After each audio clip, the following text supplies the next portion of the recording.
La fanfare, les costumes, les confettis, c'est désormais fini et il va falloir s'y faire. Après 17 éditions, la ville de Montbéliard met ses chars au placard. Le carnaval sera remplacé par un autre événement d'envergure. Dans les rues de la Cité des Princes, forcément, la nouvelle fait des déçus.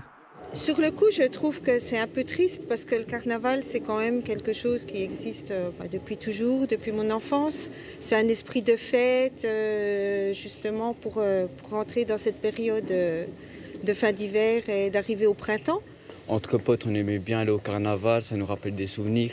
Et voir qu'il n'y a plus de carnaval, c'est un peu triste, quoi. C'était quand même un événement un peu historique. Oui, depuis le temps que ça durait, bien sûr. Mais bon, si c'est autre chose qui remplace, pas de souci. Justement, pour remplacer l'événement, dont le budget s'élevait en moyenne à 60 000 € par édition, les organisateurs pencheraient sur une grande fête populaire autour de ces emblèmes gastronomiques. Problème, les commerçants montbéliardais, un peu surpris, revendiquent déjà la paternité du projet. Ah, le projet, on l'a toujours porté comme notre bébé. Hein. On a toujours voulu être à la tête de ce projet. Mais aujourd'hui, on s'en voit écarté par les élus. Puis là, on n'était pas au courant, nous, association du Pays de Montbéliard, RCMA, on n'était pas au courant de l'événement. Donc ils auraient pu au moins faire l'inverse, nous prévenir, nous convoquer, et ensuite on en discutait. Et aujourd'hui, il en découle que voilà, c'est un peu le foutoir un peu partout, quoi.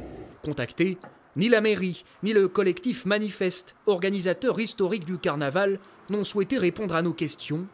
Tous ces acteurs ont déjà prévu de se réunir la semaine prochaine, espérant trouver un terrain d'entente et préserver au moins un peu le sens de la fête.